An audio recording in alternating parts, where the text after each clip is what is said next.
Hey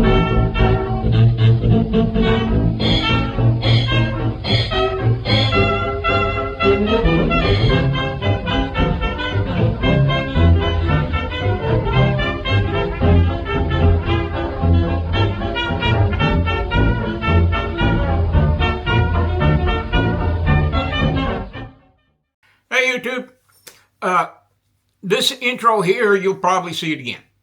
Okay, one of the unintended good consequences of having the old Sarge Vining channel disappeared by YouTube is that I get to edit some of my videos or make some comments ahead of them. This video is an older video made in the first year that I was doing this classic camping stuff. And let me explain to you the video process that I was using. I was following the advice of some people that said you need to do more jump cuts. Now, a jump cut is when you change the aspect or the size. You can zoom in, zoom out, or shoot from a different angle. Okay, shoot the same scene. Usually done with two cameras. Now what you're about to see is my clumsy attempt at doing that. Okay, I do apologize. I realize it is kind of distracting. I only did it for a couple of weeks. I won't be doing it again, but it's there, so I'm warning you. Now the other thing is, you might see it jump just a little bit, and that will be because I have removed something that no longer applies. Okay? If you got any questions, any comments at all, please put them in the comments. Don't forget to hit the notification button after you have subscribed and liked the channel. Okay, let's get back to an old video. Hey, welcome back, YouTube. This is the second in our early 20th century stove series. There isn't going to be another stove video for quite a while, until we get to about the 1980s.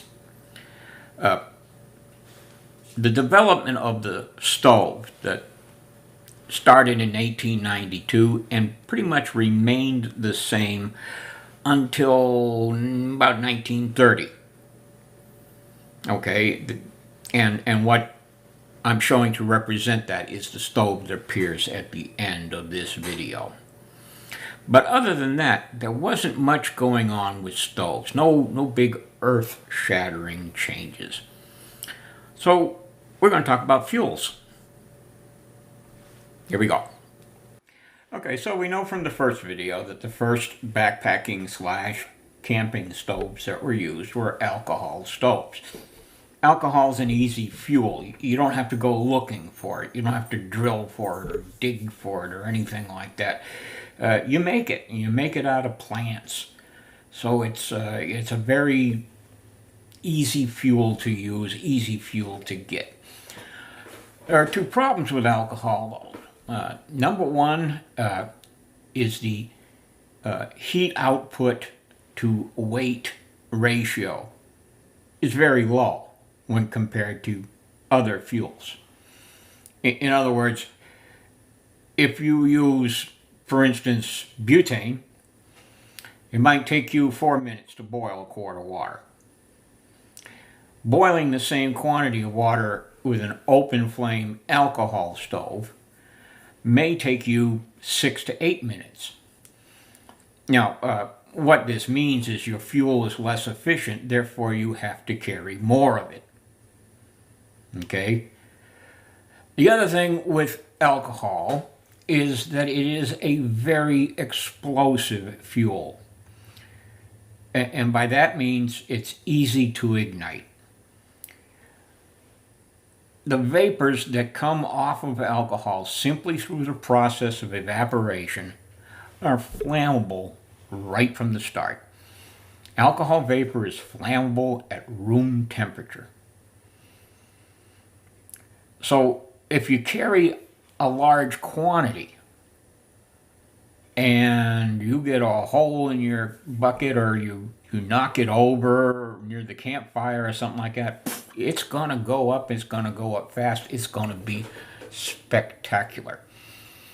And the other problem is that in the daytime, you can't really see an alcohol flame. That's why we did the burning, the flame shots on those stoves outside at night. Okay? So along comes kerosene. Kerosene's a very safe fuel. At room temperature, its vapors are not flammable at all. If you took the same quantity of alcohol and kerosene and put them in little jars and set them on the table, lit a match, you pass that match over the top of the alcohol and it's going to burst into flame. You pass the match over the kerosene, just going to sit there. What, you're saying to me, Sarge? If kerosene doesn't burn at room temperature, how do we get it to burn? What makes it such a good fuel? Well, you do have to elevate the temperature. One way to do that is to use a wick, okay? As in that hurricane lantern you've got somewhere stashed in your garage. It's got a wick that goes down into the fountain, and it soaks up the kerosene fuel. Now, you light that wick, and for about the first 3 or 4 seconds, you're actually burning the wick. But after that 3 or 4 seconds, what you've done is you have elevated the temperature at the top of that wick to the boiling point of the kerosene. And you actually stop burning the wick and start burning the kerosene vapor, which is just a little bit higher than the top of that wick. That's why the wicks in your hurricane lanterns last so long. So the question became, the Primus people said, how do we do that with a stove? Well, I have an example of a kerosene stove I'm going to show you right here. Now, we're not going to light this kerosene stove. I don't like the kerosene stoves. They smell. Don't tell them. They're already upset that my favorite is the other stove. Anyway, let's take a look. Okay, now the original Primus patent used kerosene as a fuel. This is not one of the original Primuses. This is a clone made by the Radius company. And this is one of the things you can get into the weeds about stoves, is who made what, when, and what was a copy of whose, and it gets complicated. But this was made in about 1912, right at the time that the Primus patents started to run out. I'll open the box top here and just show you the contents. There's a lot going on in here. I'm not going to pull each piece out and put it together. I'm going to show you the assembled stove, but I am going to show you the second most important thing about this stove, other than the burner, is this right here.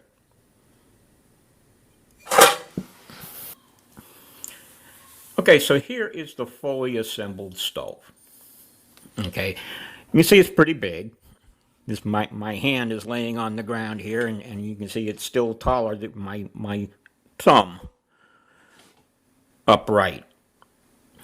Also has a pretty big pot stand on it. That's my 1-quart Palco, and there's still a lot of room on the sides. You could put a frying pan on here and cook yourself up some bacon in the morning. Start the day off right. You'll notice here we have some generator coils. Now that's where your fuel sits so that it will get boiled. And at the base of your generator tubes you have this cup. Well, what you do is you take your second most important piece of the stove, which is a tin full of alcohol.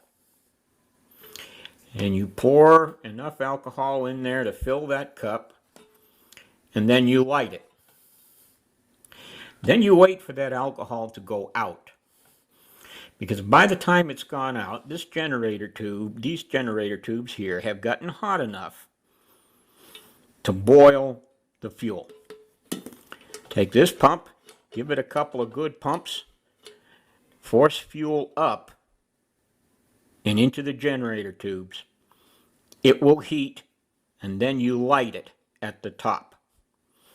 And it will put out a pressurized gas coming out. Pretty neat when you get right down to it. Okay, so what have we learned so far? Okay, alcohol, easy to light, easy to get, low heat output. Kerosene, hard to light, somewhat hard to get because you got to drill it out of the ground and you got to refine it. And you need alcohol to light it. And somebody said, wow, you know what would be great? Is if we had a stove that you could warm up with the same fuel that you burn as a vapor. Wouldn't that be great? And somebody said, hey, wait a minute. They're doing something new with that kerosene stuff. They're making something to power these new things you see on the roads. The fuel's called gasoline. Now, we're not talking about the gasoline that you put in your car today, if you can afford it. No, we're talking about the gas you would have put in your car about 110 years ago, which is compared to gasoline today, is barely refined at all. It's a couple steps above kerosene. Today, it's called white gas. Okay, camp fuel, otherwise known as Coleman fuel. Okay, you're going to see stoves out there that say gasoline. It'll even be engraved on the side. It says gasoline. Don't use regular gasoline. Bad. Boom. Okay, bad. Boom. Let me do that again. Bad. Boom. All right, you want to use white gas. Now, once they got this to where you could warm your burner, warm your generator coils, so that your vapor is produced with the same fuel that becomes the vapor, the design of camping stoves was complete for most of the 20th century. And that is epitomized in what I see as being the absolute ultimate, the top of the line, the very best camping stove ever made. And that's the Primus 71. One reason? It's magic. Let me show you. So the stove is comprised of a fount about 1/3 or 1/2 pint. They sold both versions. A filler cap, a generator tube, and your burner. And this is the regulator for allowing fuel to come up the tube. Now, the way this works is you take the same fuel that is inside your fount and you put it in this cup. You light it, and there is a wick inside your generator tube. It will heat the fuel in that wick and then set that burner on fire once it gets warm enough and you crank it open. You can use this to modulate your flame. So you can get it, oh, look at that. We got some fuel already coming in. That's the magic, folks. You see how that's filling up right there? I'll shut it off now. Just the heat of my hand, just my body heat, clasped around this stove, created enough air pressure when the air inside was heated at just those few degrees to force fuel up through the wick and collect here in the heating cup. Now you shut that off, you light that on fire, and not only does it heat the fuel inside the filler cap, but it also heats the air inside the fount, which pushes the fuel up through the wick to light the burner. Okay, no need for any kind of pumps to create pressure inside your stove. This little pin over here is part of a system that'll keep your stove from blowing up. There's a failure point put in here that will pop this little pin right out and release the pressure inside before it becomes a little brass bomb. Now, some of you folks may be wondering why I've got a cork on the end of my filler cap key. Okay, well, that's because in normal use, this whole stove gets hot, and if you keep that key on there, that key's going to get hot, and then if you reach over and you grab it to turn your stove off, you burn your little fingers. Ask me how I know.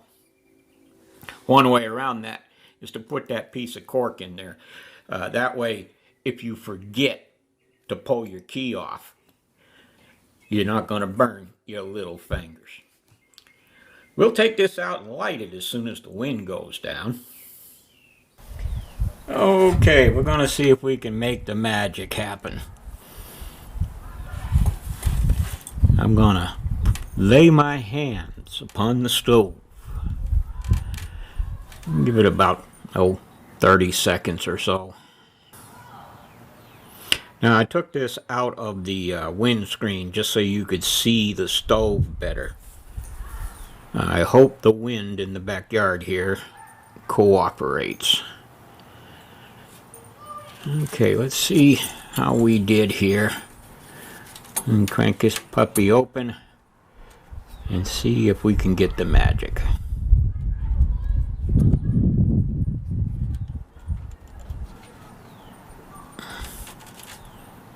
There it comes. I don't know if you can see that. Let me see if I can get the light on it so you can see that liquid coming out.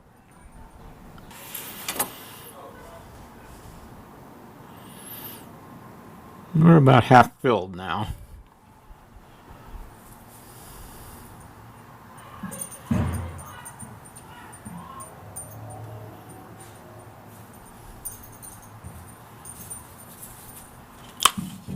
Okay, we're going to shut it off. No more fuel coming into the filler cup. Now let's light it.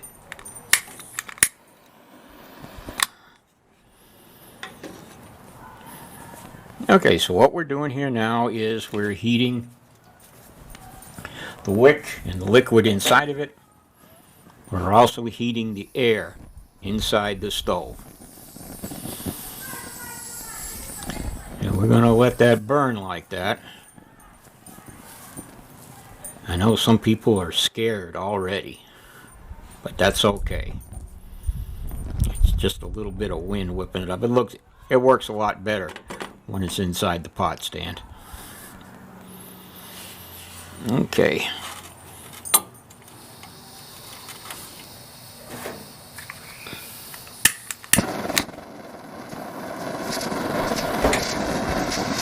Now you know why we call this the pocket rocket.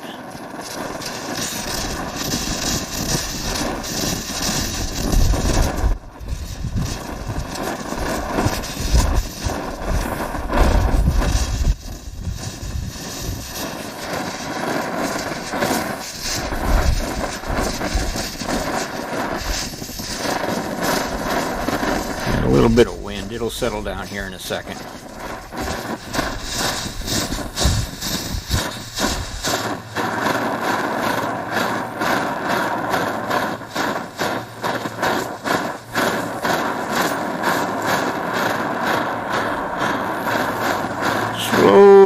cranking it.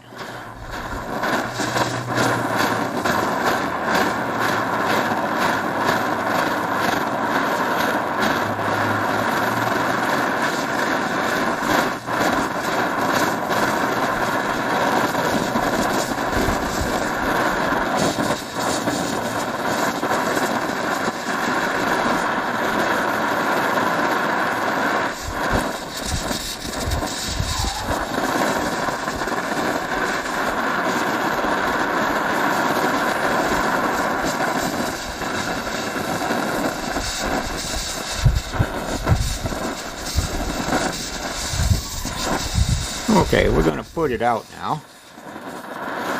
You see how easy it is to do that? You just shut the fuel off. I love this stove.